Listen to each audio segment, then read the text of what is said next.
everyone. Welcome back to Window Chats with Robyn, the Instagram Live podcast where I sit by my window and chat with very interesting people. Today's guest is Michael Chan. Very excited to chat with him. And it's happening. Yay! Okay, now we're good. Oh my goodness. It's flipped. Hey! How are you doing? I am. First time I've had a flip on me. That's exciting. Yeah, I did not expect my phone to flip itself. Oh my God, you are adorable. I love the window. Oh my gosh. I even have a Michael Chan doppelganger. Yeah, that's my little evil twin there, trying to look in and get himself on the show, you know. If people are listening to this audio only, Michael Chan literally drew a window. Oh my God. Put it on his wall with a little, oh, that's so cute. That is the most effort. I'm very flattered. Thank you, Michael. Oh my God. You're very welcome. I mean, I'm flattered you want me on your show, so bringing the respect to your window. We can honestly stop it here. I'm good. I'm very fulfilled right now. I don't know how you're feeling. Okay. Yeah. How do you feel, buddy? No? You want to keep talking? Okay. He's shy. He's shy. He's very shy. Like you can't even see his nose or mouth. Yeah. Crazy doppelganger. I love your humor. Oh my gosh. That was so funny because we were talking before we did the chat, because I do that now, and now I'm trying to be more professional. And I realized that we have a very similar sense of humor, and I love that because it helps. And I'm like, people get my jokes. It's nice when people get your jokes. See, I'm a punster, so sometimes it's like people just give me this death glare, like, I want to murder you. Of course, being me, I'm just like, go ahead and try it, because we'll make a movie out of it. I'm reading, okay, so also you know Janine, and that made me smile too. Janine was writing that, don't lie, Mike, you're the evil, you're the evil twin? Oh, come on, Janine. Oh, come on. You know that I'm not the evil twin. I mean, debatable. All right. I did a deep dive, as I do with my guests, and I watched a lot of your stuff. And I finally watched The Only Asian. It took me a while to watch that. You're very funny. Thank you. Thank you. I enjoyed that. I guess what? Didn't it win some stuff? I guess I understand why. It was funny. Thank you. Kind of look like Ginny at one point. We look exactly alike. It must be hard for you guys. You're both at Hero, right? We are both at Hero, and this is going to sound insane, but we do compete against each other, like in real life. You actually do? I thought it was a joke. We thought it was. We accidentally brought it to life. Like, it's just, you know. We manifested the competition by making that film, and we don't regret it, or maybe we do. I don't know yet, but we oddly compete against each other once in a while, and we've beaten each other for roles, which is even more insane. And wait, are you each other's readers for that? Because that would no. That would be mind blowing. You know what I mean? I wish we were.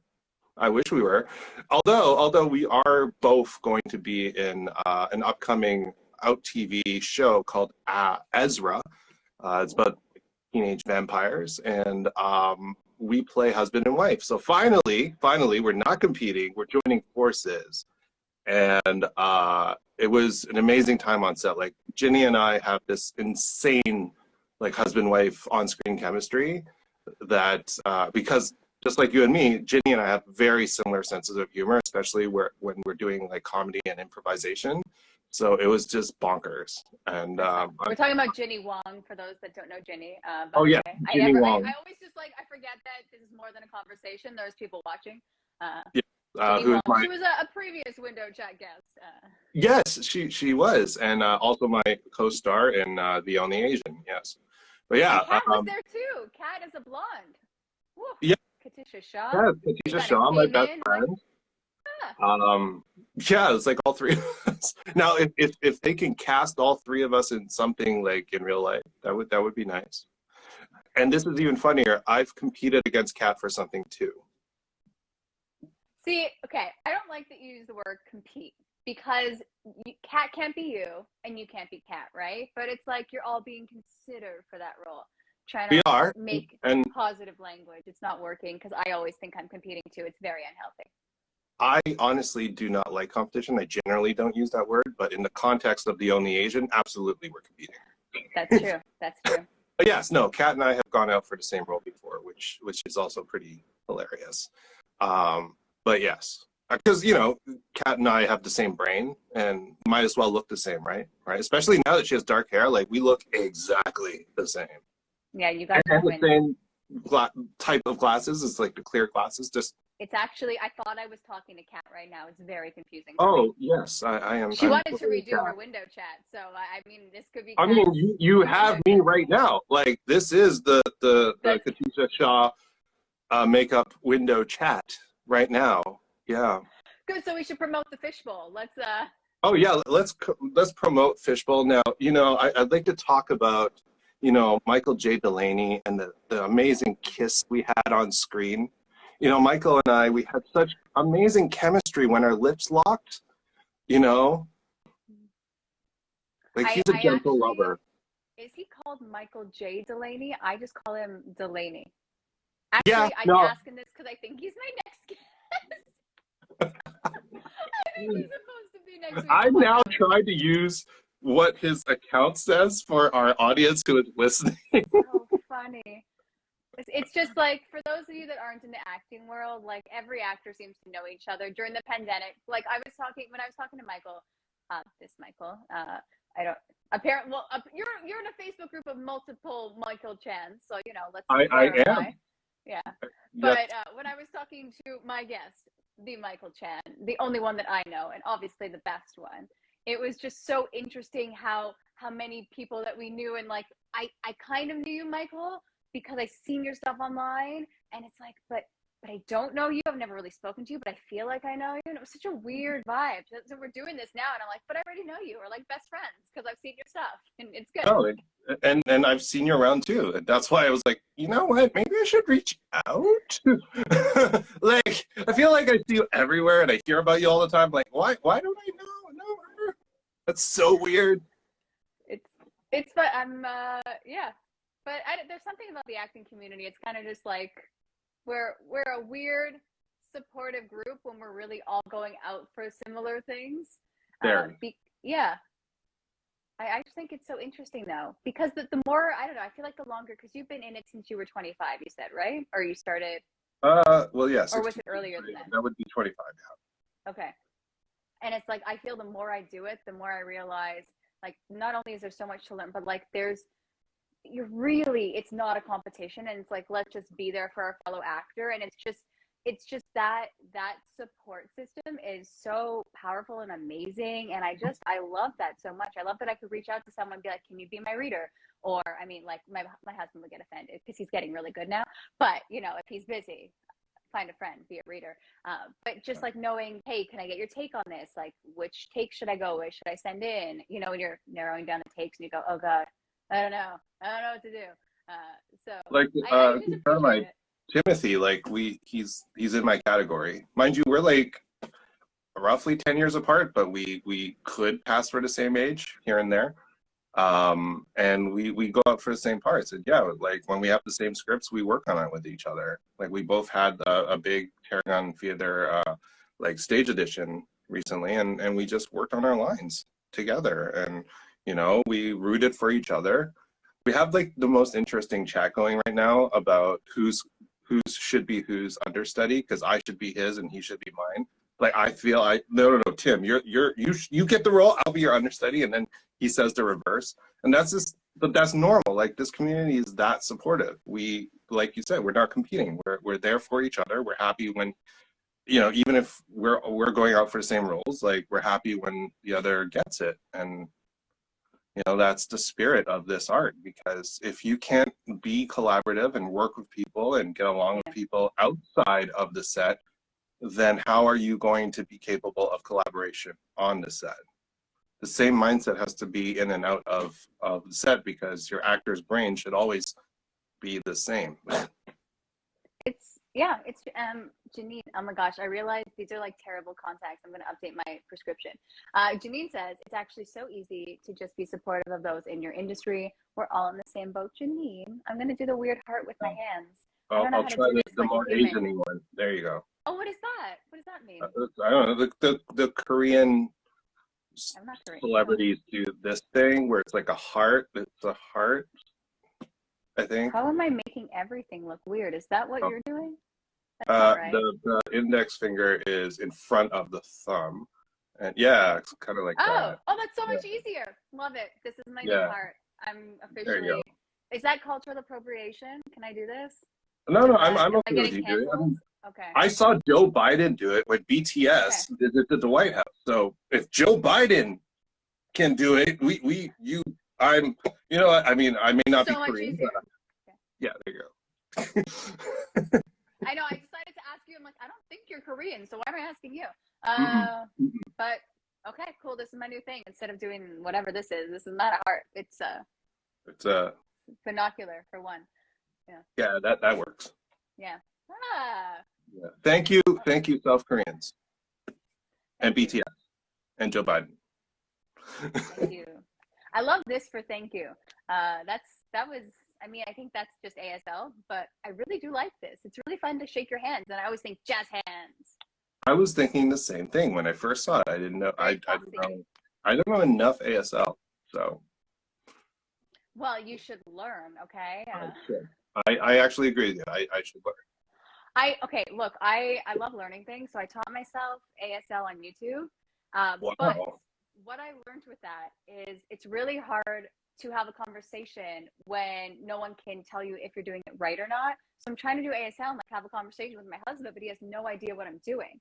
So I'm like, okay, I got to find people that know ASL and then get better. Because you got to practice it with any language, right? You do, yeah. Yeah. It was, so I have random knowledge in my head that I don't know if it's right. And that's my biggest concern. You know, you learn a language and then you go up to someone, you're so proud of yourself, you learned this language, you go, yeah, I'm going to be so impressive. And then you speak to them and they go, I don't understand what they're saying. What did they ask me? Or it's something offensive. And you go, oh, whoops, did the wrong accent there. Oh, like I took French up to grade 11. I was the only student in the French class in grade 11 because no one took it anymore. And I remember going to Quebec to take my my LSAT. And I tried to use the French at a restaurant and the server just stared at me like, what? And they spoke English. I'm like, Wait, did you say your LSATs? Yeah, I took my LSAT. Oh, I thought you wanted to be a doctor. You also tried to be a lawyer? lawyer? I also took my MCAT, LSAT, SAT, yeah. Oh, okay. Which one's harder? I found the MCAT to be harder. Oh, yeah, okay. But that was I took the MCAT as well, is why I asked that, because I was always curious. My husband did the LSATs. I'm like, which one was harder? Like, who challenged themselves more? Oh my God, I'm so competitive. This is a learning experience for me. The MCAT was so hard for me that when my parents sent me to one of those prep schools, the Kaplan, I forgot. I think you know those books? Yeah. They had a class in Toronto. Yeah, exactly. I went to York to do that class. I remember this. Yeah, so the first day, I don't even remember this, they give you just a practice test to see how well you're doing. And I did, So then, 3 weeks later, we have to take the final test to see how well we improved. I actually did not improve. I did a lot worse. Like a lot. Right? And I'm like, I don't understand. How am I getting worse? I want my money back, right? Like, it's very confusing, these prep courses. I felt like their program confused me more and just. Oh God, the chat is over. Your window fell. I failed. That would. Oh God. I think my doppelganger just didn't want to be here anymore because he was beyond getting bored shy. Just like part of you. No, I think he's just so beyond shy to be on camera for that long. He's like, no, I only have a 10-minute max. I'm done. Yeah, to a point where he's honestly, that was a bit over dramatic. I wouldn't cast him, but it happens. Yeah. Yep, exactly. Yeah, sorry, dude. Yeah, just maybe go back and try to be a singer or something. Cool. Maybe that's like the doppelganger version of you wanting to be a doctor, and they're like, I can't MCATs. That was our life. I am so upset. You're an actor now. It's very you're right. meta. You're right.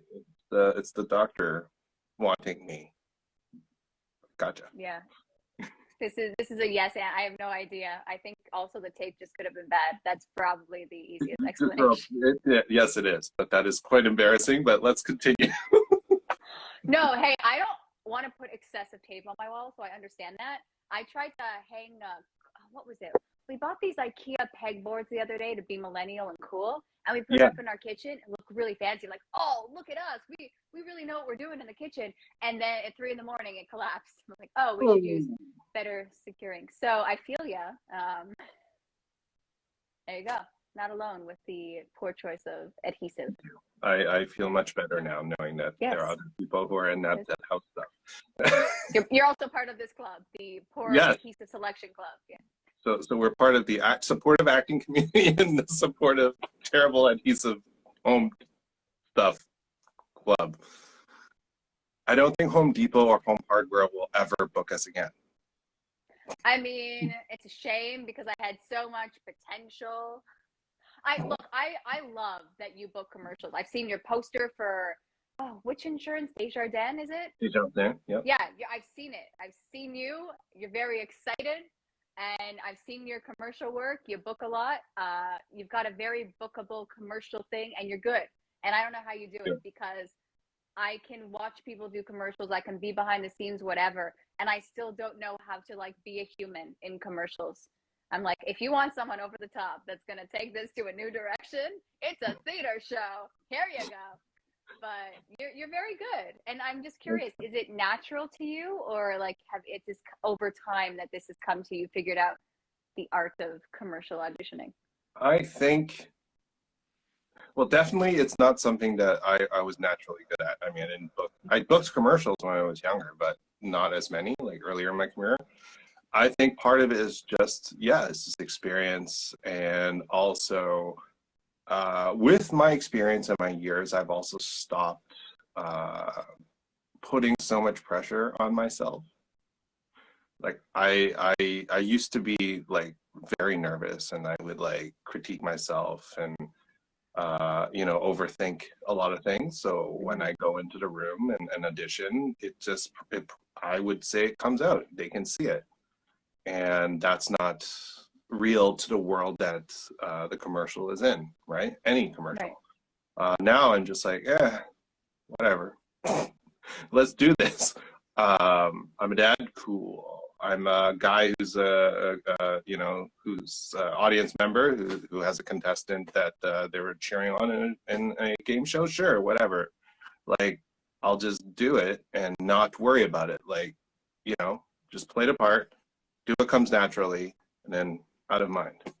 Have you ever been an audience member cheering on a contestant? Yeah, not a game show. It was So You Think You Can Dance Canada. Oh, who'd you know? I did. Like, who did I know? Did you know someone that was? No, it was free, and my wife was a huge fan of the show. So my girlfriend at the time, she was, and I was like, hey, want to go to this free taping of So You Can Think You Can Dance Canada, like to be an audience member? And she's like, yeah.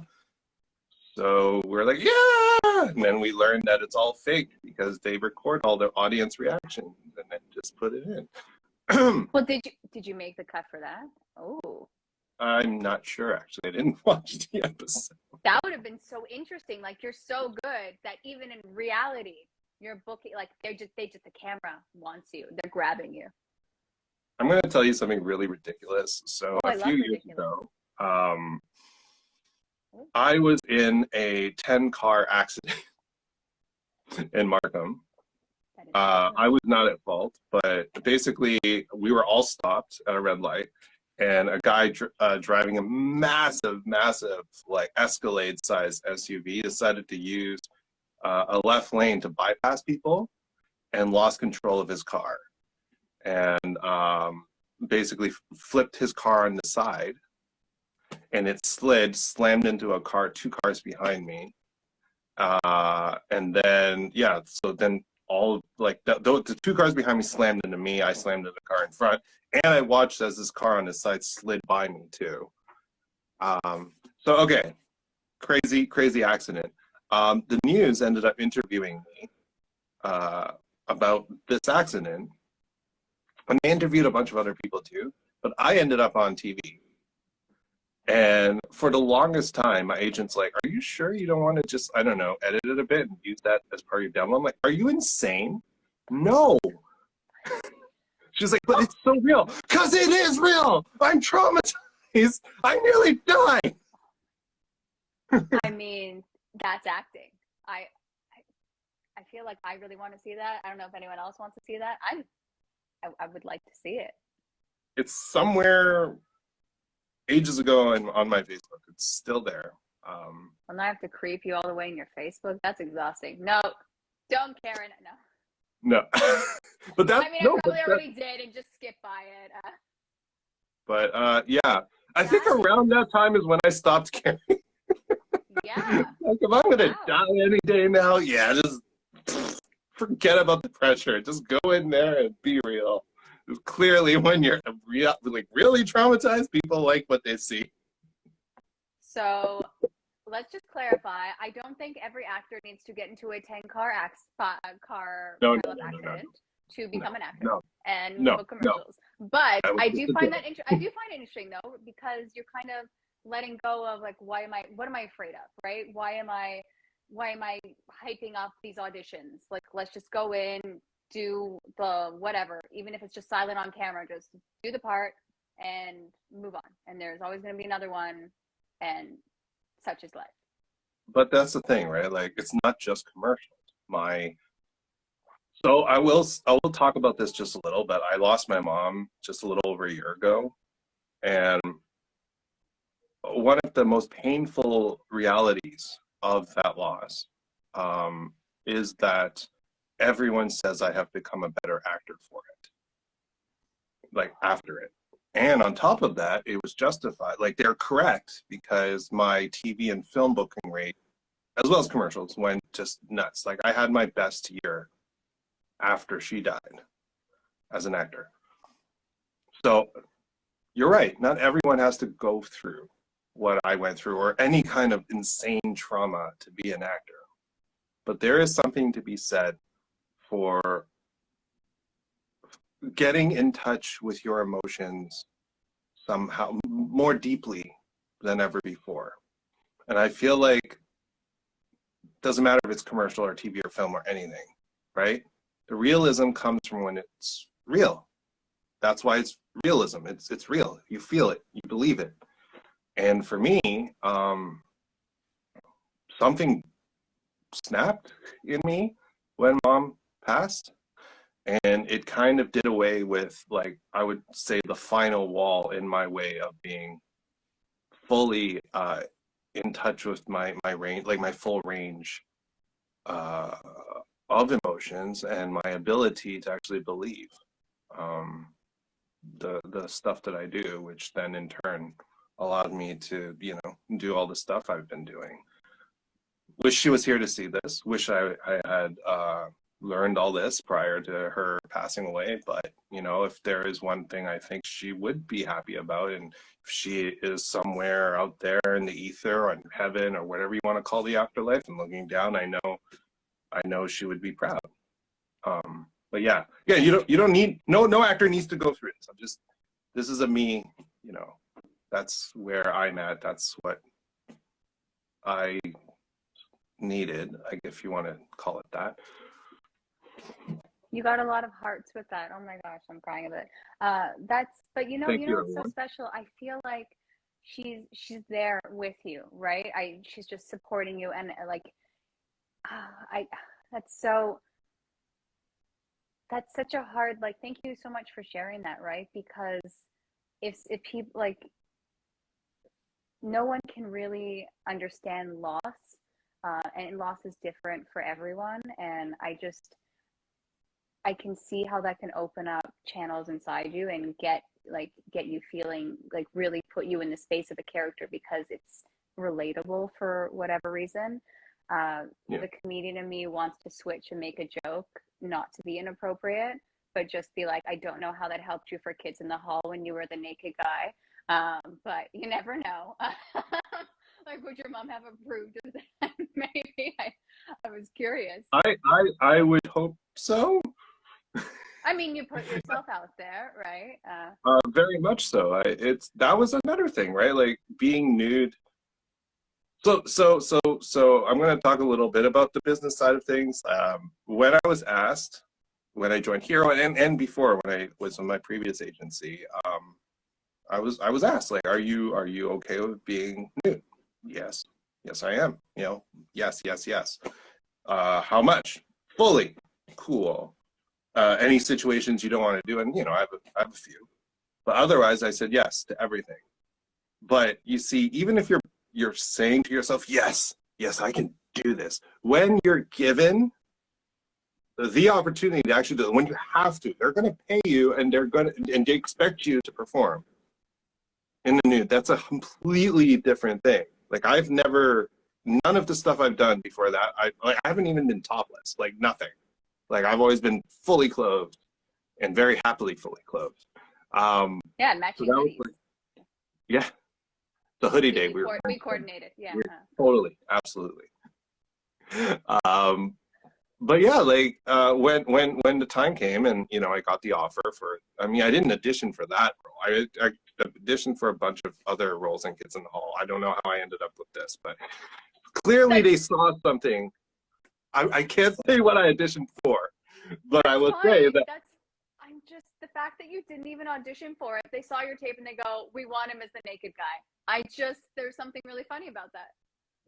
Yes, and if you did know what I auditioned for, it's even funnier. But it doesn't matter. No, don't disclose. Oh no, I'm not going to say it. Just to me, it's the funniest thing in the world that what I auditioned for and then what I ended up with is like, But yeah, it's like, you know, my agent's like, so Michael, you said you're okay being naked. You're okay with this, right? I'm like,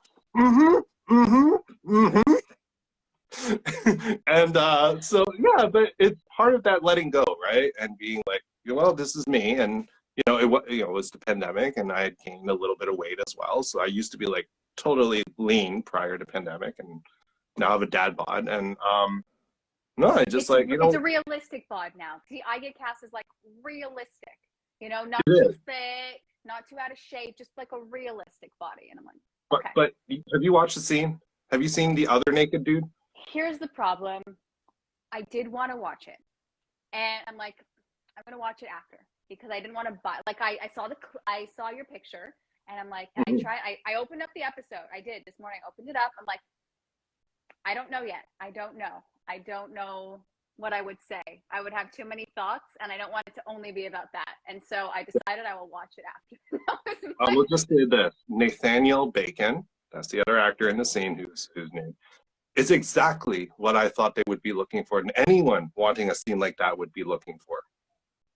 The person that was, I think, even from that picture that you shared, very much. Yeah, the one next to me. Like the specimen, yeah. Oh God, yeah, he is just gorgeous. I like unfairly beautiful. This man.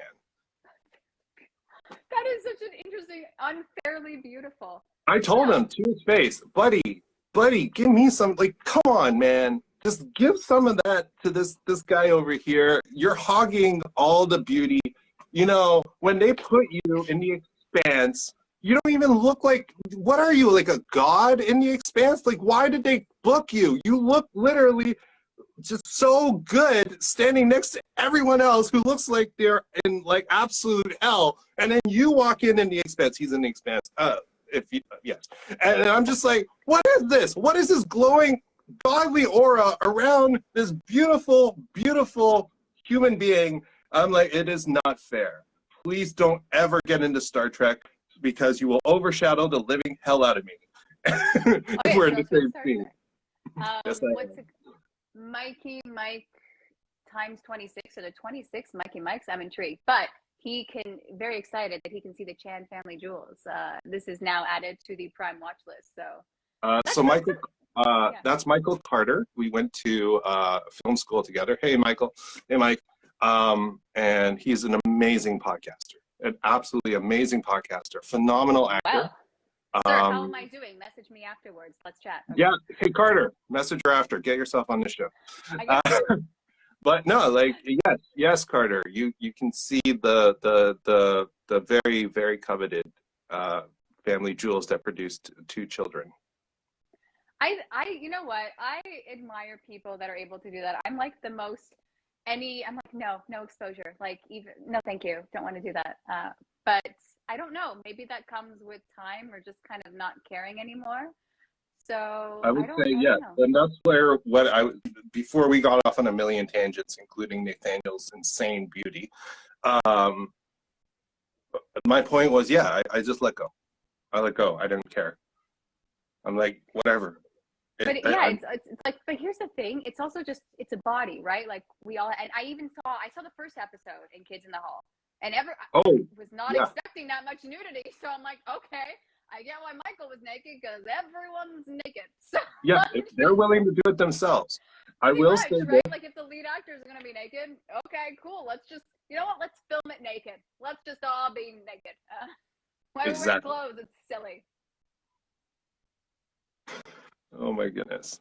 But yeah, no, I'm quite proud of that. The Kids in the Hall, and I would, going way back, I think Mom would be proud that I'm willing to let go and be proud of who I am and what I look like, and not care what anyone thinks about my body, because at the end of the day, production liked my body enough to put me on TV.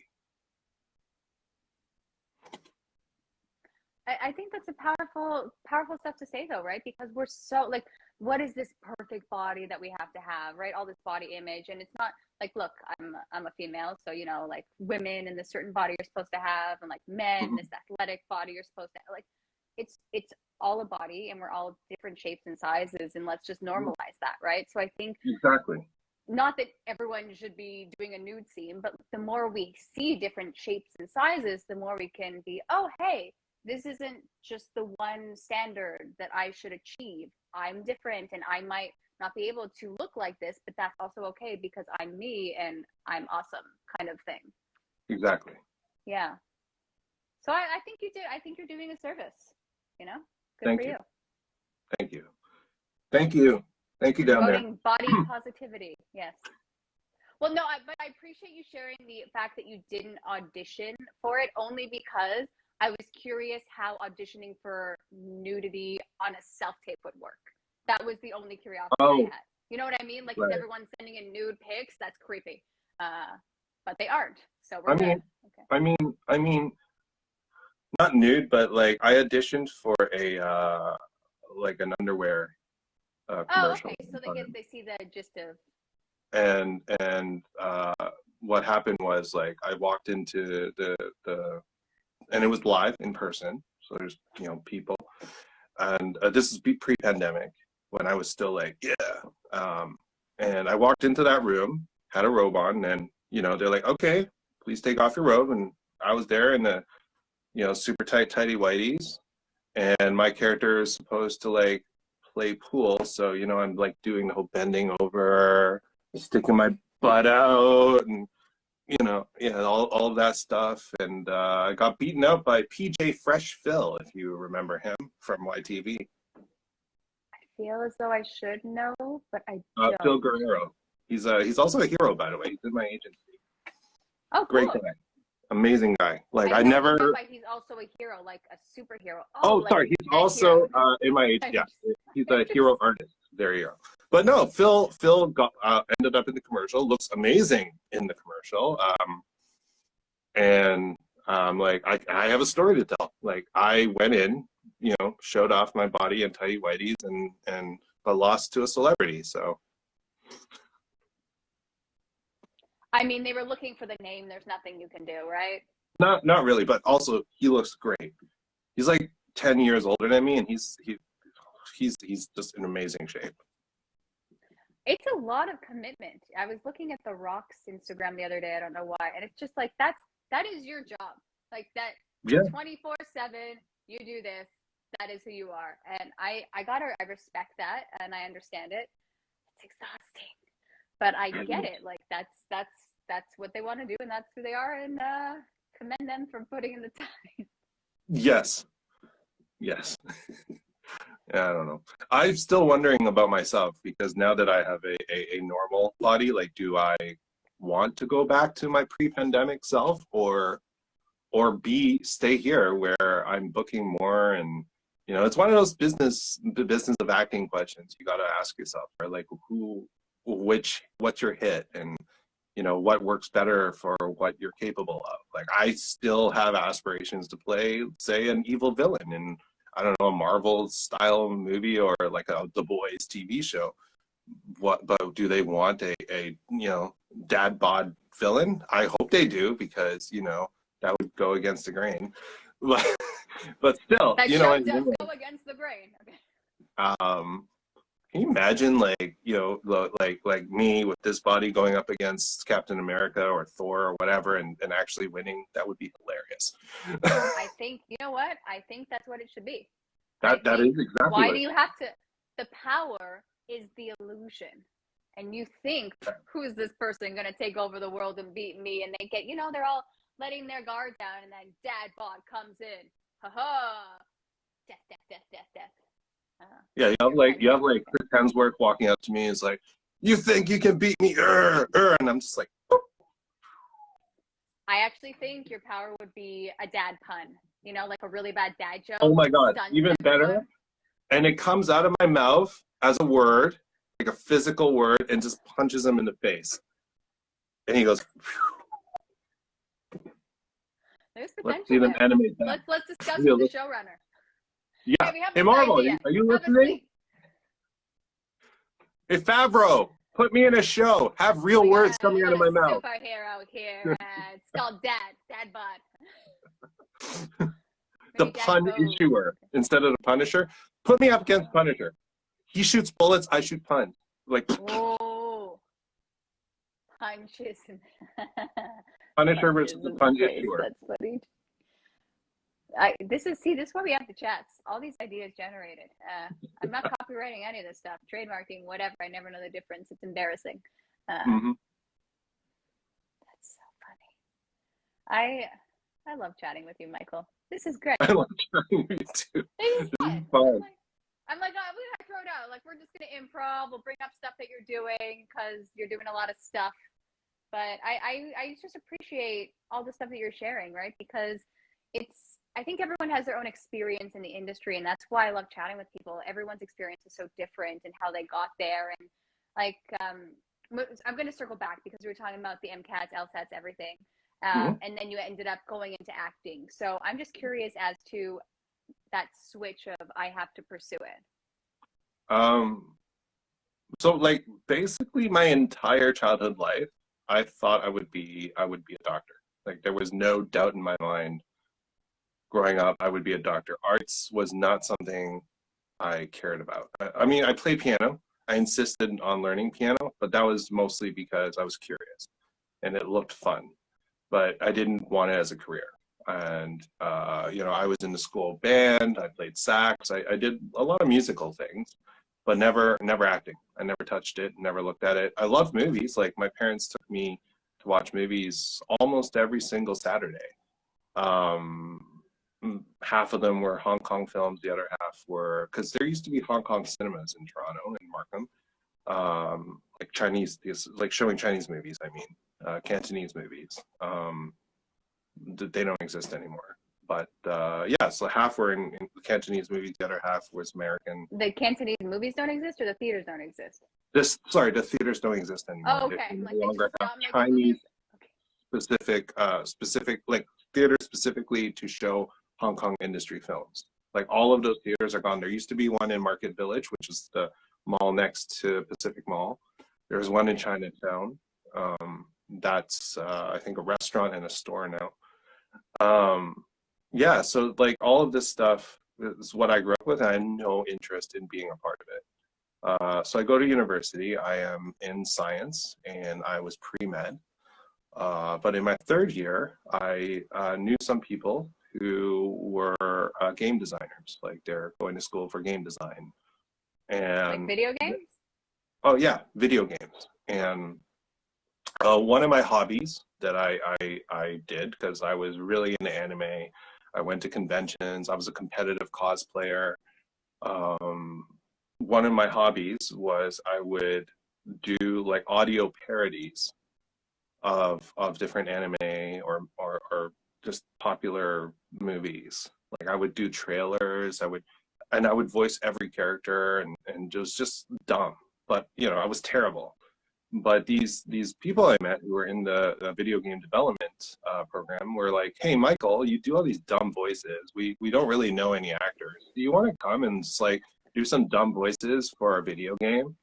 So I said, "Yeah, I'll do dumb voices for your dumb video game." So I did a bunch of dumb voices, and you know, in a video game that they would never show anybody. But it was fun, you know, like the whole thing. It was silly, it was stupid, and they're you know, obviously they're now much better at their jobs. But we're all much better at our jobs. But yeah, we're all just like this is horrific. But I had so much fun. I don't know why doing my hobby didn't make it click, but putting my voice onto someone else's work just triggered, I don't know, it's like a switch. I always tell people I was bitten by a radioactive acting bug. And Contagious. I wish it was contagious. And it transformed me into your friendly neighborhood thespian. That's funny. I like that. But yeah, it's like the whole thing changed for me, and like I started going to like actor panels at conventions. I didn't used to care, but then I started going and just listening to voice actors talk about how they voice cartoons and anime, going to see actors talk about their careers, and then you know, I told my parents, you know, once I get my degree, because I think it's important for me to finish the science degree, I'm going to pursue this. And they're like, yeah, no, unless you have a possible practical track. So this is what you're doing. You're taking your, like, every possible exam in existence and getting your real estate license. And I said, fine, I'll do all of that. And I did do all of that. And then they said, fine, we'll support you. Go see if this acting thingamabobby is good for you. And I ended up in the Toronto Film School, which, you know what, I don't want to talk about. I don't want to be mean, so I'm just gonna leave it. That's okay. I've heard things. I think, yeah. But that's how it went. And you know, like, if you ever talk to my mentor, Vladimir Bondarenko, he always likes to mock me because once I graduated from film school, and started training with him privately, I said to him, I have like this 5-year plan. I'm going to try this for 5 years, and by the age of 30, if this is like unsustainable, I am just going to walk away and dedicate my life to real estate, which is my job. I do real estate outside of acting because it's flexible and it's a lot of fun. Homes are like a script, and then you improv around it. But yeah. Oh yeah. By the way, I'm a real estate agent. Whatever. No big deal. Okay. You gotta hustle and let people know that you want to buy a house or rent. Come to me. Why should people go to you? Because I'm honest. Actors can't lie. I won't BS you. I also like that. care. I care a lot. That's a good one. It's important though, because you never know. There's some people that are a little shady out there, right? And you go, oh, not comfortable. Mm-hmm. I don't know if you'd use those exact sound effects, but it's, you know, you're very vulnerable when you're finding a place. You know, you're trying to find a life there, like, oh, does this kitchen work for me or whatever? And I clearly recently bought a place and moved, so this is very fresh. But no issues with our real estate agent. Apologies, we didn't use you, but we liked ours as well. You know, it's fine. Also named Michael, which is very funny. Oh my God. My husband's also named Michael. There's a lot of Michaels in my life, so. Yeah, there are my brother-in-law. You're the one that's surrounded by Jessicas, which I enjoy. Yeah, too many. It's very weird. Oh my gosh. But no, the fact that I think it's also so important to, like, you try so many things, and then you don't have, like, if acting doesn't work out, everyone goes, oh, you have something to fall back on. And Mm-hmm. it's like, it's not that you have something to fall back on. It's like, you're probably always going to be doing acting, but, you know, sometimes you need to generate a little money when it's a rough month or two, sell a Yeah. place, which it's also funny because real estate is almost similar to acting, right? Because it's not like you're going to sell a place every month. It's not guaranteed, right? So there's also so No. much hustle in that. The fact that you're doing both, I thought that was very interesting. It's you know, like, there was a period actually in my career I had a 3-year drought. Like, I literally booked nothing for 3 years, and real estate, you know, was very good for that, right? And that's the thing, right? Like, acting is never a guaranteed career, even if you're a big star. Like, I have a friend, I don't want to name him because I don't know if he wants his like people to know his story. But basically what happened was he was really big. Like, he got really, really, really high up there and was doing so much stuff, and it was just, I was so proud of him. And then out of nowhere, like out of the blue, everything dried up. Like, everything. And he had to like dig into his savings. Eventually he's like, crap, I have to be like a bartender full time now. So he just, yeah, bartender. And then he left. He like went to another country to try his hand there. That's how bad it got for him. And now he's back, and he's doing okay. But that's the thing, right? You never know. So, you know, it's not, you're right. It's not the practical career is not something to fall back on necessarily, but it's something for you to do in between. And at least that's how I see it. And, you know, hopefully you like what you do, your job. Hopefully you like it. Yeah, or if you don't, just gotta do it sometimes. So no, yeah. No, I'm not. I'm making jokes and trying to be funny. It's not working. I'm a little off today. Thank you for calling me out on it, Michael. Just okay. Yeah, it's getting in my head. That's what's happening. You know what it is? It's this new chair. I'm trying this new vibe. I tried it with my last chat. I don't know. I think it's like taking the funny out of me. You know when you blame objects? Okay. So looking like you're in a space fighter cockpit. It is, right? It's kind of like, I thought that was no, it's just like you have to and I'm farther away, and okay, I just, you know, like, where is she? What's going on? And it's raining, so we got some cool lighting, and yeah, I thought this would. I'm telling you, you look like you could be in the Star Wars universe right now. I'm manifesting. That's the word of the year, apparently. And that's not rain. Those are stars flying behind you because you're really fast right now. Yeah. It's so funny. I don't. What is this? The new Robyn looks like the last Starfighter in that. The last Starfighter. Well, thank you, Mr. Alex. Oh, you do a podcast with this. Thank you. Look at that. Yes, that is my co-host. Segue, the Hellbound podcast. Another. How do you have time to breathe, sir? I'm exhausted with your list of things. But you do a podcast. Let's discuss. Yeah, so I met Alexander Blackburn, who's in the UK, by the way. I thought he had an accent. I was listening to. I'm like, I don't think he's from here. Okay. No, you should hear me trying to do his accent now. That's horrific. But yeah, no, I met him when he ran a isolation short film festival, like in the first year of the pandemic. So I submitted not The Only Asian, but my first film I made. I don't know if you remember Stephen Mann, who is a casting director. Oh, yeah. At his isolation film festival. So I made a film with my friend Timothy Ng, and called Switch, which was literally about me playing Nintendo Switch with him, like playing Animal Crossing while I was on the toilet. That was the whole premise. Because I thought it was funny because I'm like, my character's a dad and he's just trying to get away from the family to have a little bit of video gaming time with his best friend. And the whole swerve is like, I'm on the toilet, because you can't tell I'm on the toilet at first until there's that big shot, like a wide shot of me, like pants down on a toilet. See, I was already showing my butt. You are already putting out there that you're willing to do nude. Like, it was out there. You're getting closer and closer. It was only a matter of time, right? Yep. Exactly. Like, people should have seen my nude scene coming after watching Switch.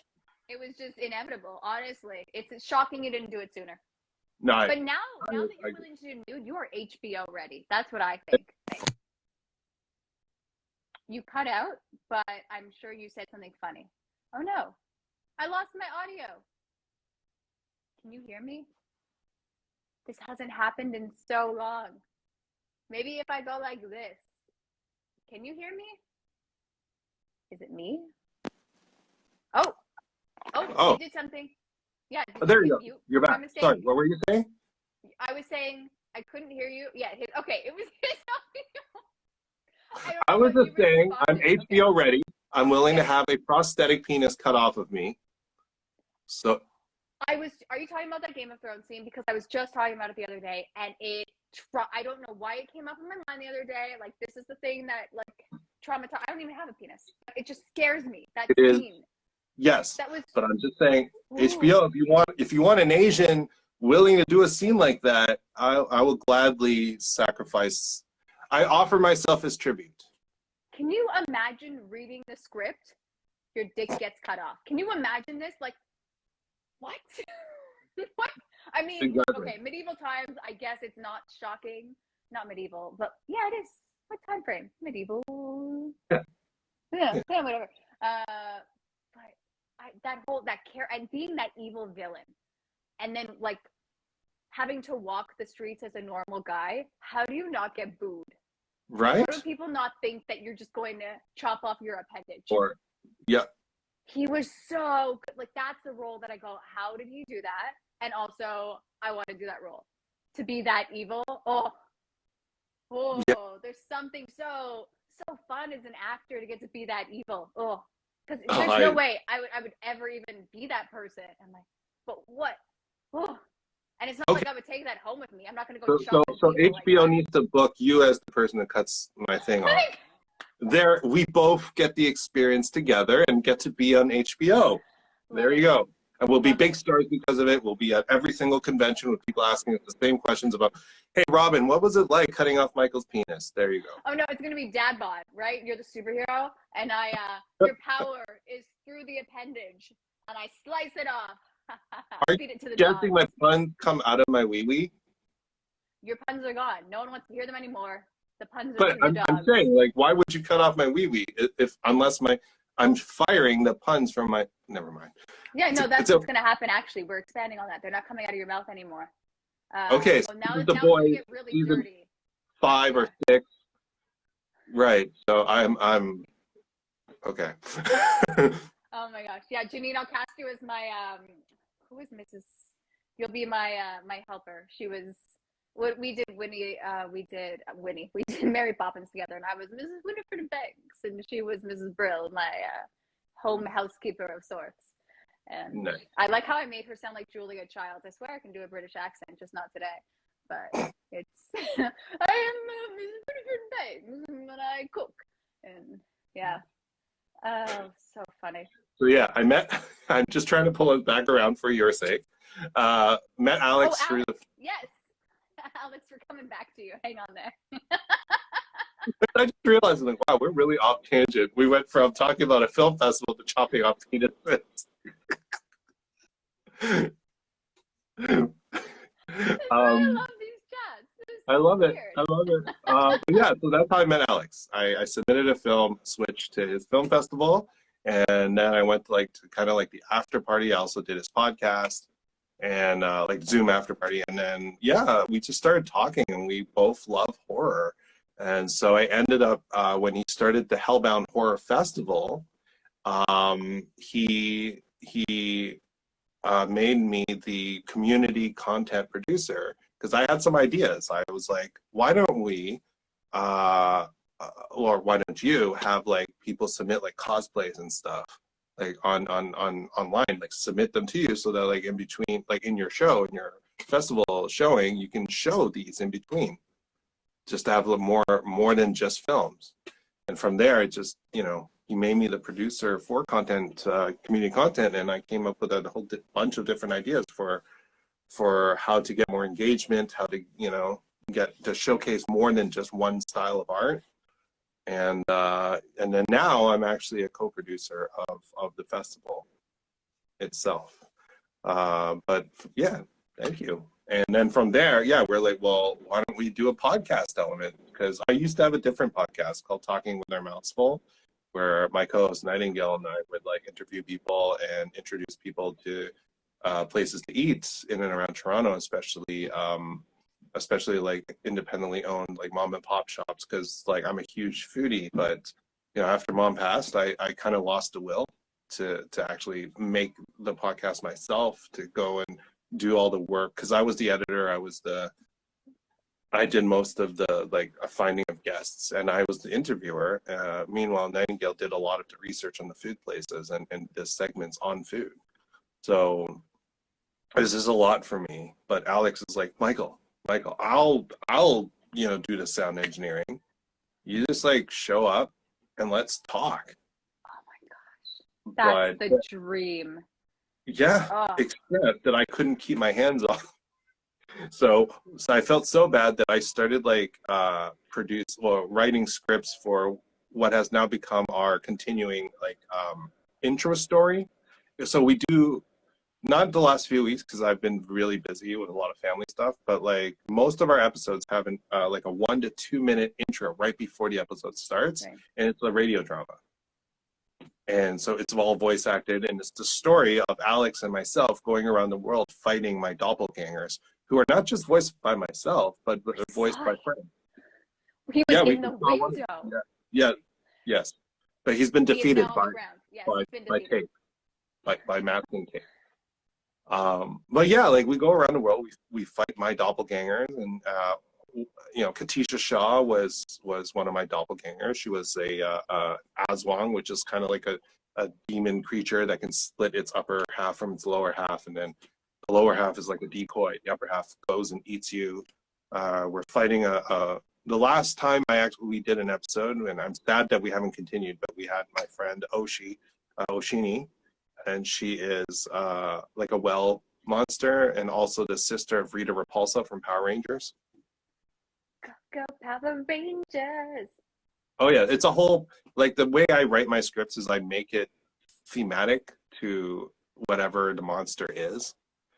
So right now it's a very Power Rangers-y arc going on, because soon, and I'm just going to give a preview, soon the well monster is going to grow into a massive, like as tall as a building monster. And poor Alex is going to have to put the sound together of all the buildings getting crushed.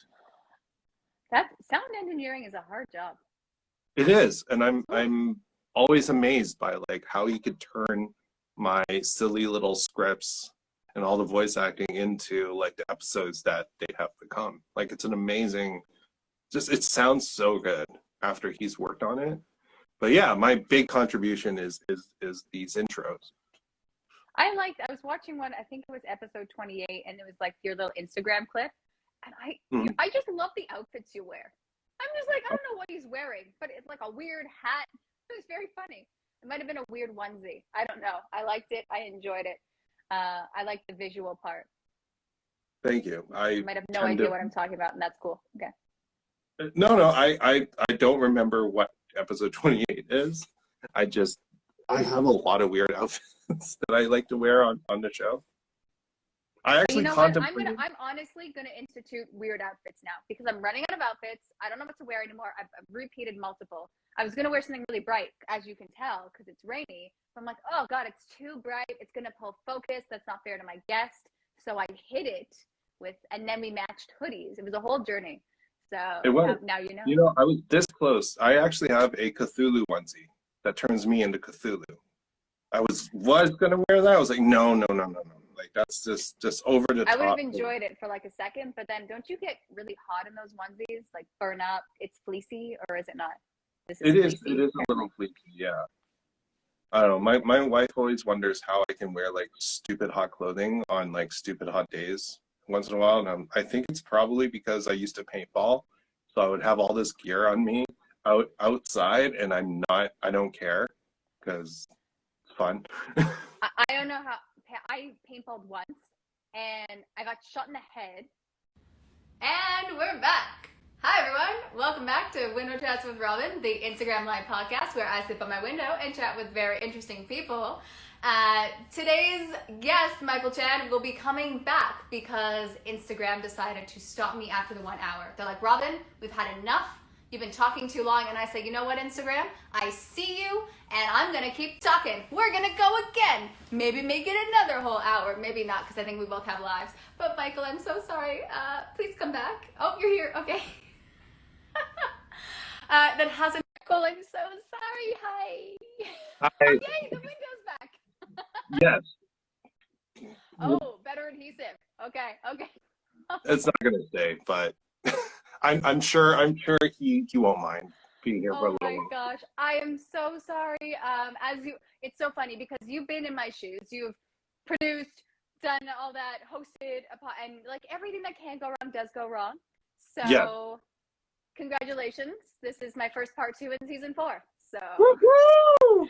Yeah. If it had to happen with anyone, I'm glad it happened with you. Well, I'm gonna reach it. I don't even know where we left off because I went in panic mode. I'm like, oh God, I can't message you on this because I gotta share. And okay, I'll message you on my computer. So we're back. I think we're talking about Alex. Oh yeah. So Hellbound podcast. We have those audio drama intros and no, it's been going really well. It's just that the last few weeks, unfortunately, I just haven't been able to get on there. And I'm sad that I haven't Alex messaged me. He's been complaining. He said, "Can we talk about Michael?" I said, "Absolutely, Alex. That is what we're focusing on. What's going on?" Okay. You know, Janine might not be wrong about me being the doppelganger because normal prime Michael will actually still be doing intros. There was a while I wasn't doing the dramas anymore. I was doing the little messages from all the different doppelgangers, including the Star Trek style doppelgangers whose ship got blown out of the sky by Alex. But sure, you have such an interesting mind.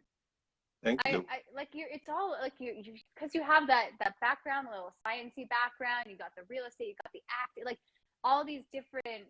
How do you did your brain ever shut off? I struggle with that myself. No.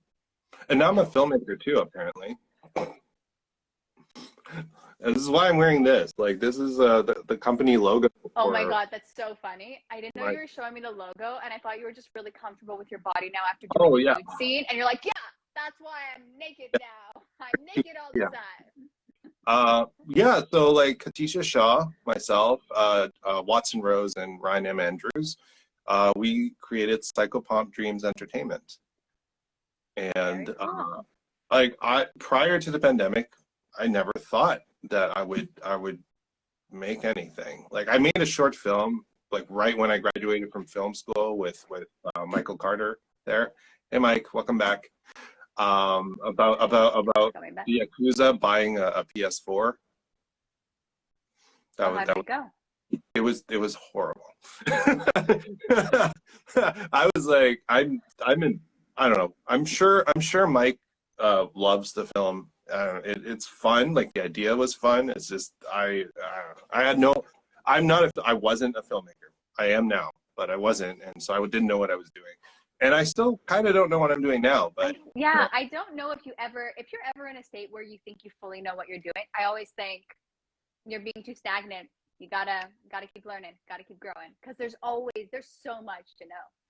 Yeah, but like the pandemic, you know, our industry shut down, right? Like, we as actors were working. Unaware.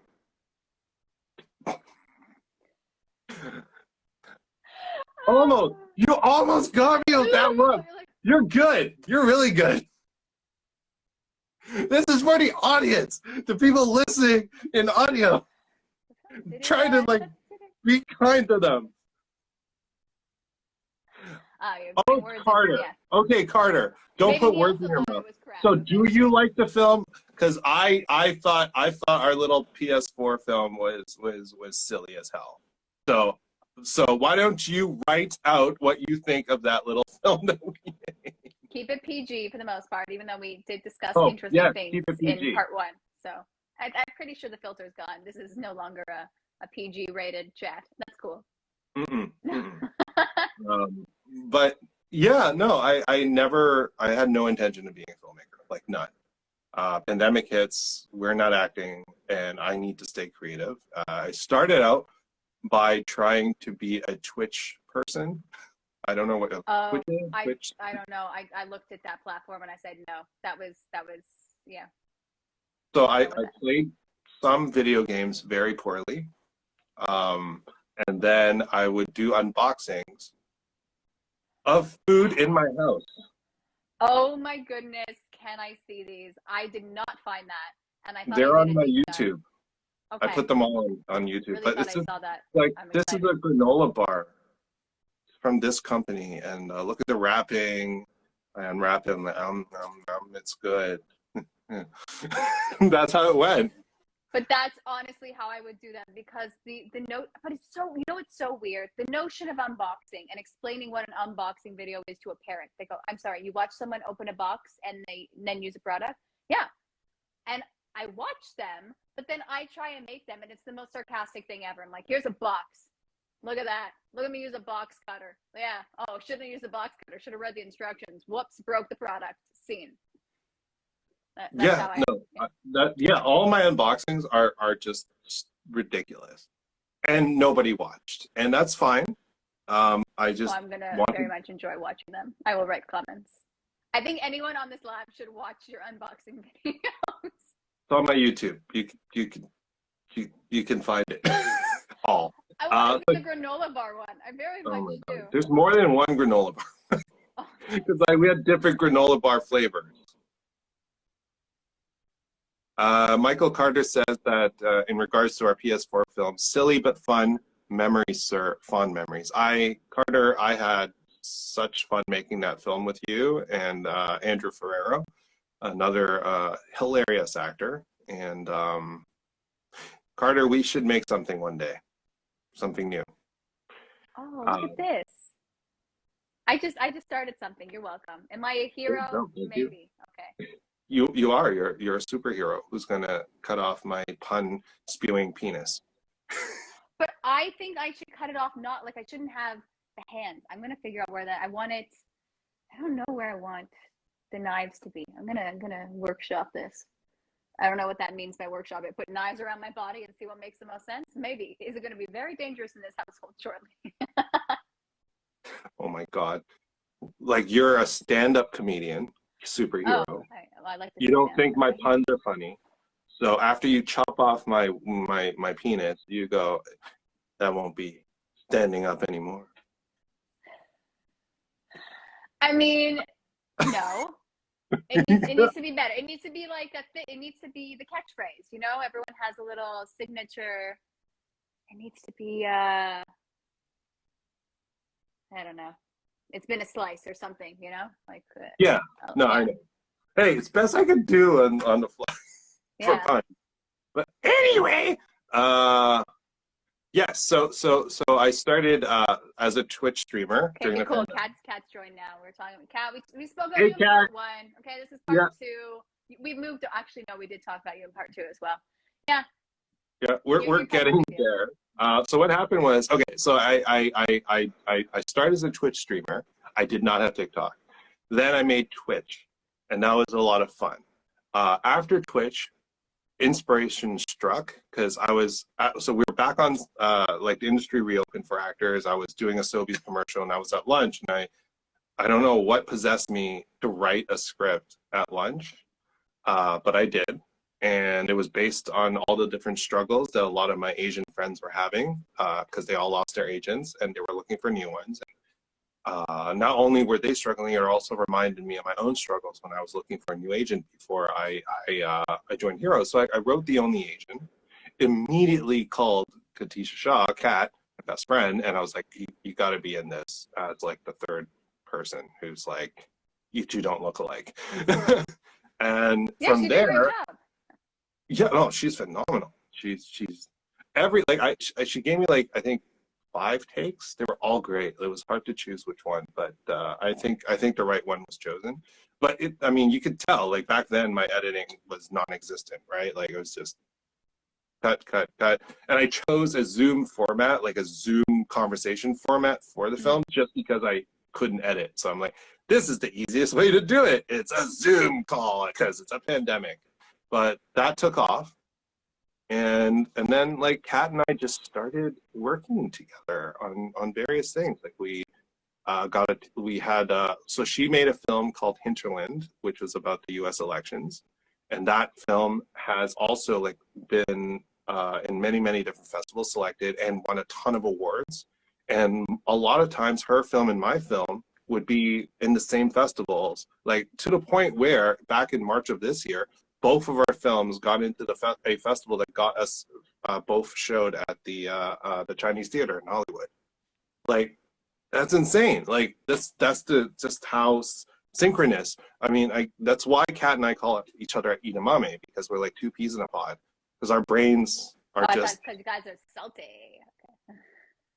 There's that too, but but no, it's and we both taste good, but oh god,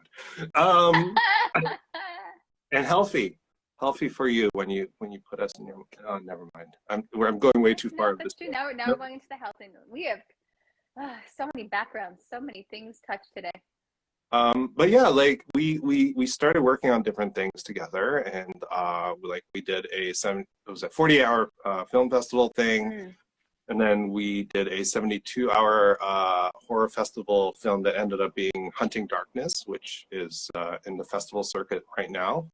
And then we had a proof of concept short film that we did called Asphalt and Lipstick, Road Rash, that's coming, and it just keeps growing and growing, and our most recent thing is Fishbowl, and under our new company, and it's amazing, like, because like Kat and I have different skill sets, and it's actually why we work so well together. She's like this insanely bold and powerful, and just she knows how to just kick down doors that I don't know how she kicks them down. Like I could never do what she does, and she's just walks in there with this confidence and commands the room, the attention, and says, "I'm a filmmaker, bitches, so give me some damn money, let's get something made." And then later on, I'll walk in and be like, "Hey guys, I know she's a little crazy. Let's all calm down and let's put a plan together." Because I don't know if this is a good analogy, like, and we actually do a TikTok skit thing together, Chan and Shaw. But I always say I'm like the good cop, she's the bad cop, because that's the kind of I think the bad cop gets a lot of bad. Like, you know what? I think the bad cop is just, put it out there, say what everyone wants to say, right? The good cop's like, I'm too shy to say it. I'm not a fan of the good cop. I'm throwing it out there. Then you're not a fan of me. Yeah, pretty much. That's why I'm apologizing. I no longer want it's okay. I'm good. This guy on here, he's a bad cop too. Oh, so, I can see that. Oh, yeah, ominous right? Eyes. Yeah, exactly. Little beady, ominous eyes. But yeah, no, Kat and I are like just so good together, and I have been learning so much, not just through her, but like through the people that we work with, right? And we have like this goal to elevate every single person we work with, both on the crew and the cast, like everyone. Our entire goal is to collaborate and make art and get everybody to be up there, at the top of the industry, because we want nothing more than to be on top, so that we can spread magic and love and show what this industry truly has to offer. And with our goals being so in tune, in sync with each other, and our brains basically the same brain, it was a natural progression for Psychopomp to be formed, because and now I'm a filmmaker, now I'm a producer, now I'm doing all these things I never even thought about at any point in my career up until recently. It's crazy how this world works, right? You meet somebody, and next thing you know, boom, things all click together. And so yeah, now I don't know if you've ever, no, I didn't know you. Yeah, so my website used to say Michael Chan, actor, model, podcaster. Now it's actor, filmmaker, podcaster. Oh, I should write filmmaker. It sounds so much cooler. I make It is. films. Okay. The window doesn't want to stay up. Oh. I know. But yeah, like not that I don't do modeling, like even for Desjardins. You do nudes. We all know this. I do. It's just You're very that available for the Harlequin romance covers. yes, I am. What would your pose be like? Looking off in the distance, power pose, and then someone straight on top of you. No, come on, it's me. So it's like, you know, butt sticking.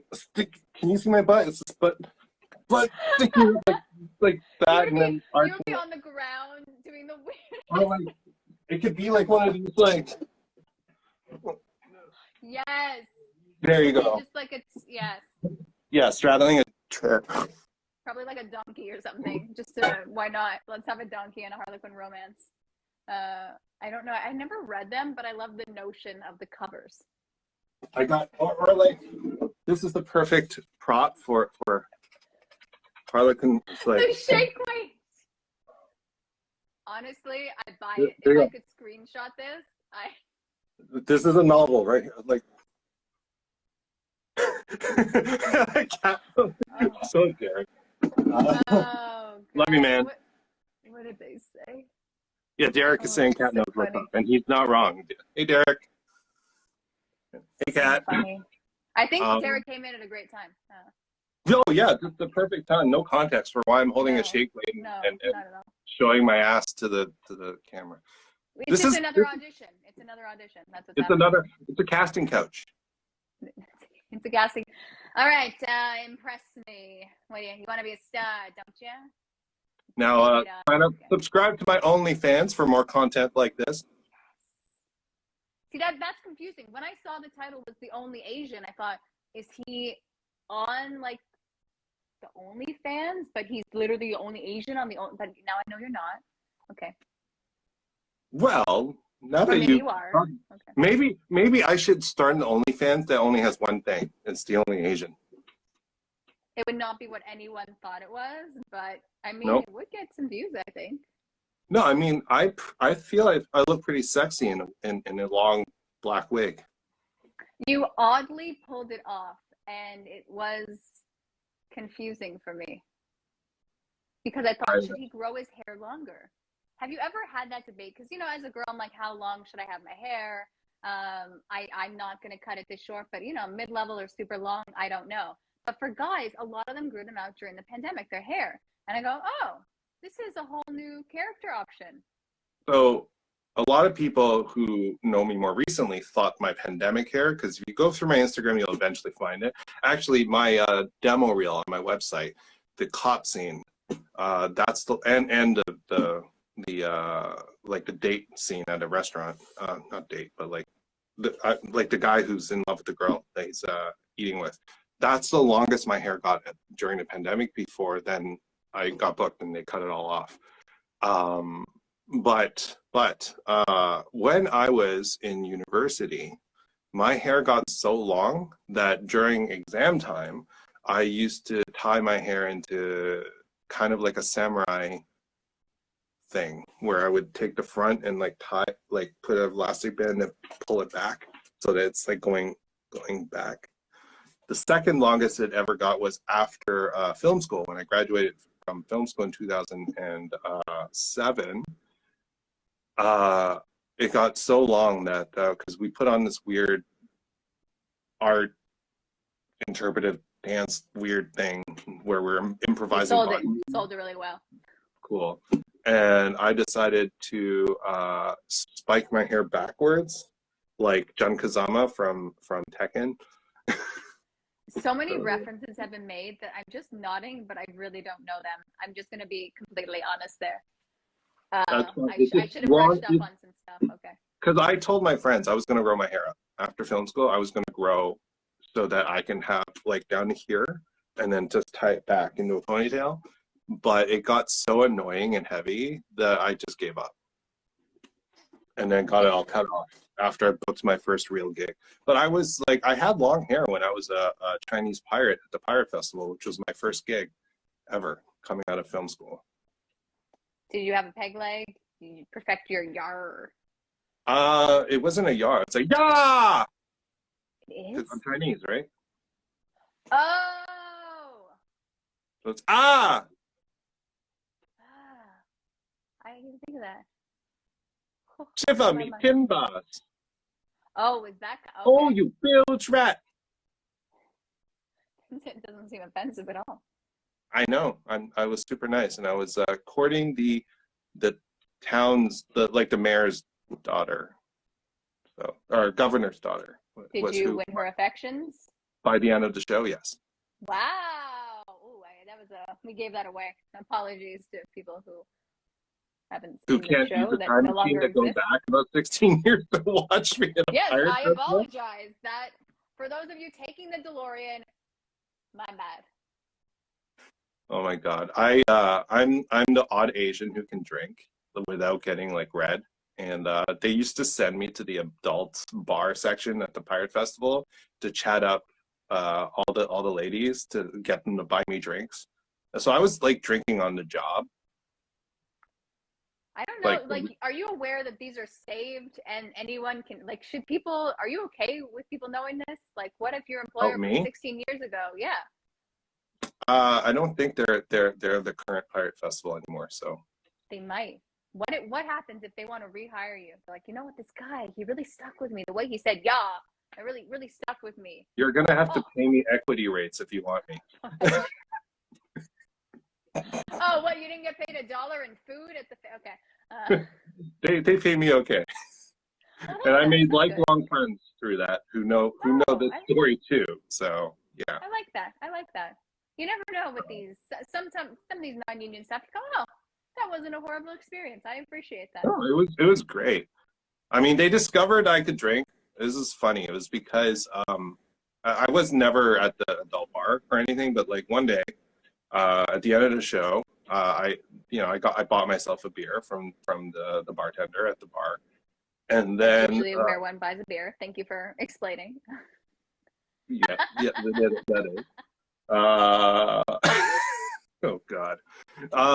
And a whole bunch of the pirates were like, well, we want to go to the Wheat Chief to have a drink, like a bunch of drinks. And also one of our cast members had a crush on one of the other cast members, so we were going to try to help him out. I'm like, what? But I have a whole beer here. I haven't even taken a sip. And they're like, oh, okay, well, we'll meet you there. I'm like, wait, hold on. Let's go. Object work. That is. Then I got on my bicycle, because we all had bikes, and rode from Fort York to the Wheat Chief. I didn't fall over. I didn't crash into any other bikes or cars. Or they're like, you're not drunk? I'm like, nope. You're not red. Drinking and biking, is that legal? No. I finished the drink. That's the thing. I drank it. Oh, you're right. Drinking and then biking. It's probably They didn't illegal. take away your little helmet, bike key, kickstand. How do you walk a bike? Did they not take away your? I guess if you can remember the lock code, you can ride the bike. Yeah, no, I was pretty sober after that. So they're like, "Do you want to work the adult bar?" I'm like, "Do I? You're asking me to drink on the job?" Yeah.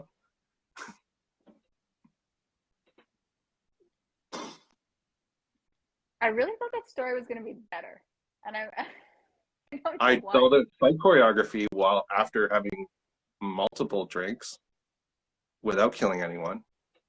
That's impressive and scary at the same time. Fight choreography is very like that. That's a whole dance. I love dancing, and I'm like, that's a whole dance, and oof. I would never do that again. By the way, that was not that's good. advisable. Mm-hmm. But it's also an experience, and it made me go, yeah, maybe I shouldn't do this that much. So I tried to drink less after the first time I was at the bar. It's just, those things you look back and go, I was young and silly, wasn't I? Look at me in my prime. I don't know what people consider prime anymore. I feel like 40s is prime nowadays. So maybe not prime. My youth. Me and my youth. I was a youth. I don't know. So yeah, no, that was my pirate days, and that was my longest hair I ever had. Oh yeah, I'm like, how do we get to the pirates? The hair. Okay. Yeah.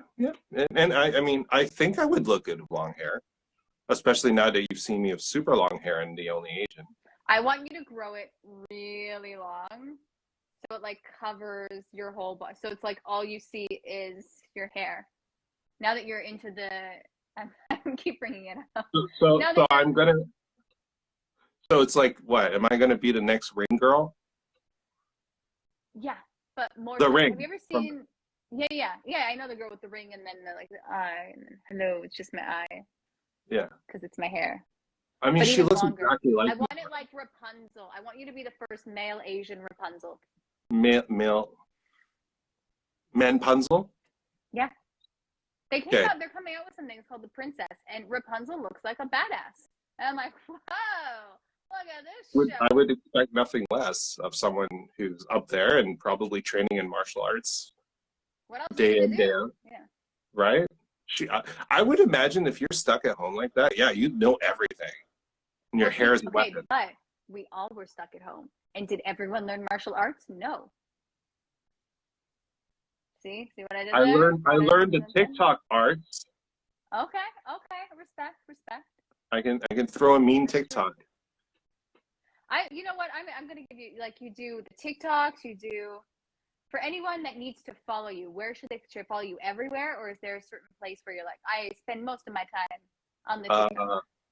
So everything's like, my social media is all different all around on purpose. I just want people to follow me everywhere. Smart. But it's at Michael C.W. Chan, C-H-A-N. So just like my Instagram handle right here, Michael C.W. Chan is my same handle all around. It's on TikTok. So my TikTok is where I do dad jokes. I do Chan and Shaw with Katisha Shaw. I'm hoping to start a new series with my wife where I borrow her, my father-in-law's jokes that he makes in public that are very, very embarrassing, and then act them out with her. I also do unboxings of Pokemon cards and Magic cards where I mispronounce all the English. It's terrible. Because it all started the Pokemon because I can't pronounce the Pokemon. I don't know all these new Pokemon. I was literally just using a Pokemon coloring book the other day, so that made me smile. I was just like, I'm gonna color. I want to color, and they spelled the Pokemon's name incorrectly. It made me very upset. But yeah, like, but there's like 500, 600, 700 Pokemon now, right? Like, yeah, there's only 150. Yeah, right. That's a song. Yeah. 150. Yeah. But now there's so many. Okay. Pokemon song. I love Pokemon. But yeah, like I do that stuff on TikTok, and then like my Instagram is mostly about my acting career, and then my Twitter I use as kind of my news update. Oh yeah, I made your Twitter feed. I'm like, oh gosh, I should probably use my Twitter. Yeah, that's my update.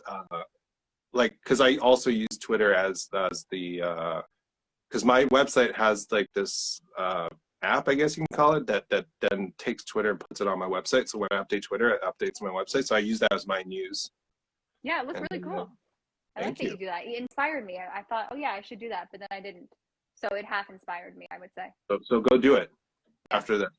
Eventually. Well, I got to figure out the whole how to promote 2 different chats now. So thanks for that, Instagram. Got to clip it together. For me. More exposure for me. So much more editing on my end, sir. Oh my God. I got to do a whole you're going to love editing. I do not love editing. No one loves editing, okay? Although I love it when I learn that I should just stick with my 1 or 2 takes, because that's when it's golden. And I learned that already. Like, okay, I learned that. Can I stop editing? No, I got to keep editing because I do everything. So, yeah. But is there any, I want to end like final words or thoughts to share. I like that. I'm going to make you do it. I hate doing it, so I make my guests do it. Oh boy. Final thought. I realized there's something we never talked about, and I'm not going to go into details. Oh, my name. Yes, I thought so. I was going to make a CW joke, and I'm like, I forget what he said about his name. Well, let's discuss, and then we will end, if that's okay, unless you have to go. No, I don't. We have at least half an hour more. Instagram, we might use the full extra hour. Take that. Okay. Just yelling at Shake my fist at you, Instagram. Ah! Yeah. I was just, the thing I was going to end with was, don't let anyone take away who you are, because sometimes it's going to be really hard to get it back. So and that comes from experience, right? And this is not even that long ago. If you really think about it, 16 years ago, I started my career, and I used to be billed as Michael Chee-Wah Chan. CW stands for Chee-Wah, CHEE-WAH. Chee-Wah is my Chinese name and my legal middle name, because my parents wanted to, I was born here, but they wanted to mix the cultures. So, because they're integrating here. And so I'm Michael for my Western name, and Chee-Wah is my Chinese name, and Chan. So I wanted to be Michael Chee-Wah Chan because that is who I am. But when I started using it, it caused a lot of problems for me, because the industry was not very receptive to such an exotic and weird sounding name. I would get mocked for my name. I would have people say my name wrong on purpose. Like, it's Chee-Wah, it's easy. It's one of the easy ones to pronounce when you read it. But there was like always this mocking tone in the way a lot of people, like I had one director literally, hey, Chee-Wah. I was going, Chee-Wah. Chee-Wah, Chee-Wah, Chee-Wah, Chee-Wah. I'm like, what are you doing, man? Like, you know, I'm like, that's my name. He goes, I'm just gonna call you Chee-Wah. I'm like, thanks. Okay. You know, you can just call me Michael, right? Like, no, you're Chee-Wah. I'm like, all right. So that went on. For like 2 years of just getting destroyed with my middle name as part of my stage name. So I started thinking about what to do about that. Like, should I just completely change to a full stage name? Because Michael Chan is very generic. But eventually I got to the point where I was going to join ACTRA. And I went in to the offices, and I was like, okay, so should I be Michael Chan, or should I be, like, I was talking to the person at the front. They're like, well, there's a lot of Michael Chan. I'm like, yeah, I figured. So mind you, your registration with ACTRA will always have to be your full name, Michael Chee-Wah Chan. I'm like, that's fine. But your stage name can still be Michael Chan if that's what you want. And she was like, you know, I hate to break it to you, but you might have to, unless you give us like a stage name that's not your name, you might just have to go with Michael Chan, because that's the easiest. Like, the advice she gave was, that is the easiest name for people to remember. You know, when combined with your headshot, that's, you know, it's easier than remembering Michael Chee-Wah Chan, or even Chee-Wah Chan.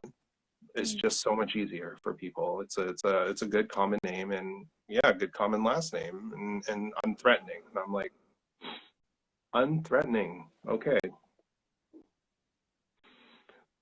But I took it to heart. I really wanted to be in this industry. I really wanted to do work, and so and she didn't say it out of malice. I think she knew. I can see how it might not. It's just the thing that people say. It wasn't meant to be harmful. Yeah. It was honest advice about how hard it would be to have an Asian name. Yeah. She's not wrong.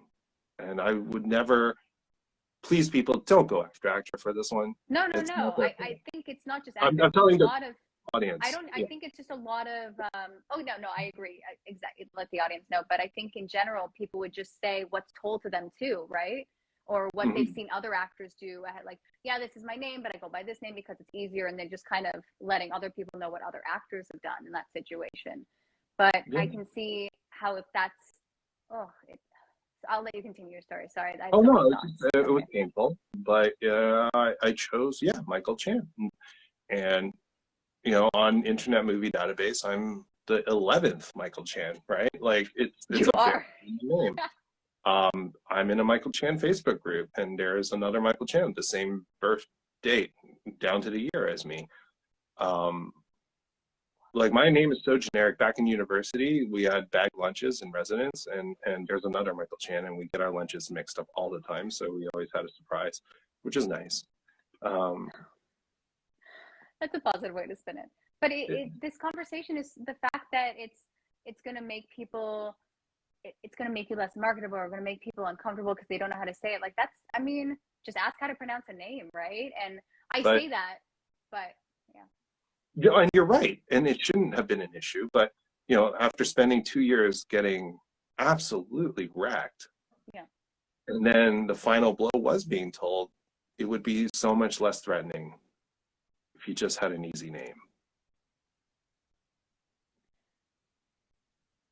So the industry took my name. And I have dabbled with the idea of reclaiming it, but I can't, because I don't think, like, I know casting directors know who I am. Don't get me wrong. I know that. But at the end of the day, like, I'm Michael Chan. That's what people know me as, right? And it would just be a lot, I think, to then just be Michael Chee-Wah Chan again, no matter how much I want it. Unless I don't know, I'm in like an A-list super celebrity megastar, right? But I'm not. I'm just an actor who does stuff. And so for me to keep booking, at least for now, I need to remain Michael Chan, so that people don't get confused about why one day they're scrolling through all the headshots, like casting directors and their assistants are going through their hundreds, thousands of headshots, and my name's all weird. Not weird as in that my middle name is just not the same anymore. They're like, oh, who's this guy? I mean, that looks like Michael Chan, but, you know, like, but it's because I am curious about that though. Like, have you spoken to your agent about this conversation and said, you know, you're thinking of changing your name? I've spoken to a lot of people about it. Because I am curious, because I wonder how much people will notice it versus just kind of see your face and click on your self-tape. I think that's a very hard thing to know, unless I talk to actual casting directors, which is the one thing I haven't done. Right. But I'm like, because you know how as actors we think like this for me, like certain things are so important, right? And honestly, I think, Michael, if the acting is there, you get the job. They're not gonna be like, oh, now he's Michael Chee-Wah Chan. Oh, no, thank you. I don't think it's the no thank you. I just don't want them to, I don't want myself to be somehow missed, because I don't know, like in the haze of 100, 1,000 teeny tiny little headshots and names, that what is recognizable normally, meaning the muscle memory in their head that sees this headshot with a shortened name thing suddenly has this longer thing, so it's not me, so that they would have to see me as a newer, like they would have to reprogram themselves, as opposed to going, right, that's Michael Chan right there, that little squiggle with the short thing. Let's just add him to the pool, because we already know what he can do.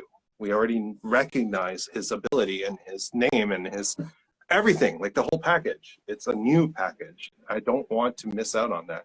But again, I don't have a casting director or any, like I'm not familiar enough with them on a personal level to go, how small are the headshots on your screen? Would you recognize me anymore? Honestly, I was watching self-tapes from a casting director the other day, and they're so small.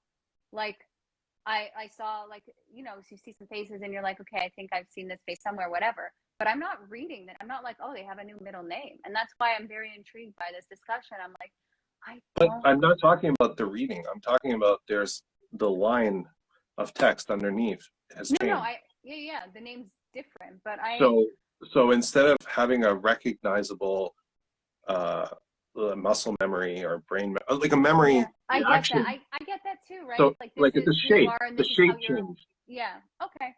I see that, but if I something, don't know. and I don't that's know. why I appreciate this discussion though, right? Because if there's something that's so fundamentally important and you feel like you can't be, because, we were just talking about how you're trying to let go, and, you're doing this, the kids in the hall scene and everything. You're like, whatever, this is me and this is who I am. And yet the fact that you're hesitant to reclaim your name, I go, that's interesting. Because of all the things that I can do with myself in terms of letting go, I still have to think like a business person when I'm marketing myself in this industry. When you market yourself in a certain way, and I'm not talking about, like, I've always been consistent at the, even if my skills are getting better, I'm consistent, I'm reliable. Those are the things that are me, at the core of what I market. And if I've gone for 14 years as this person, then now I'm saying, So what would happen, and this is just, again, generating discussion, if this seems argumentative, let me know.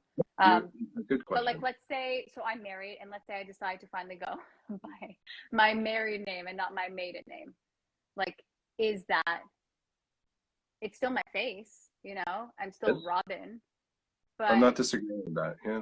I just think it's interesting, right? Like, keeping the name that everyone knows you by versus going with a name that you feel more comfortable with. So I do think, like, this discussion in general is very interesting, right? And I think you're right. Like, casting would probably be best, because is that the biggest fear, like casting, or is it the production level wise?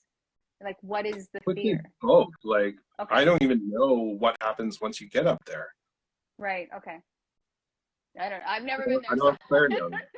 Like, as a mini producer, like, I would recognize every aspect. Like, if you changed your last name, it would not, like, for me as a filmmaker, it wouldn't affect my decisions. Like, when you just see someone's face, I'm like, I know the face and I've seen them act, and because that's what I base it on too. And I'm like, I want to use this person in something. I'm like, I know and then if they like change their names on Facebook completely different on Instagram, because that's half people want to be anonymous. I respect that. That's fine. So that's why with me, the name, I never really thought so much about that in terms of, like, if I know them and I think they're good, I'm going to use them. I don't care what their name is. And that's the way I would think. But again, everyone thinks differently. And I think the people that you are most worried about, I don't know how you reach out to them, but I think this discussion is, like, I appreciate having this dialogue. But I mean, for now, I think enough of me is okay with staying Michael Chan for the, and then having my CW in Oh no, are we losing you? I was gonna say, and having my CW in my handles for now. I'm okay with it, because I have so many other things to focus on. But my name is in the back of my mind. Like, it is there as a thing that I carry with me, and an experience that was very traumatizing for me at the beginning of this career and made me who I am, especially when it comes to activism towards better diversity, better inclusion, and a better understanding in this industry of those aspects of the industry and representation. Because I don't want anyone to ever have to experience what I did, right? One of my goals as a performer in this industry is to make it better for everyone who comes after. So, yeah.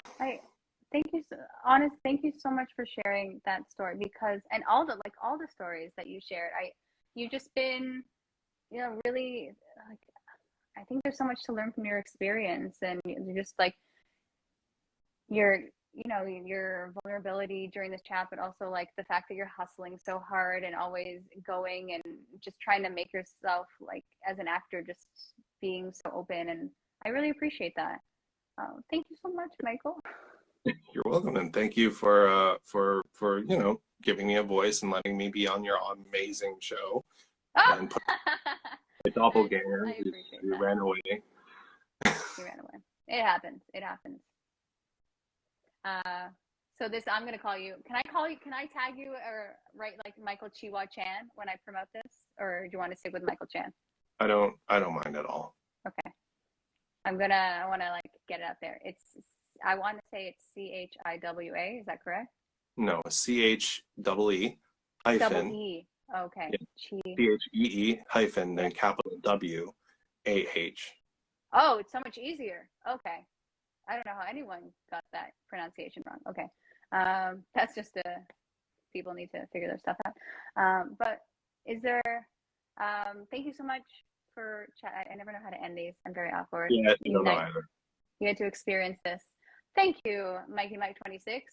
Your real name, I do not. Yeah. Thanks, Carter. But no, thank you so much for being on this show. 2 parts. 2 parts.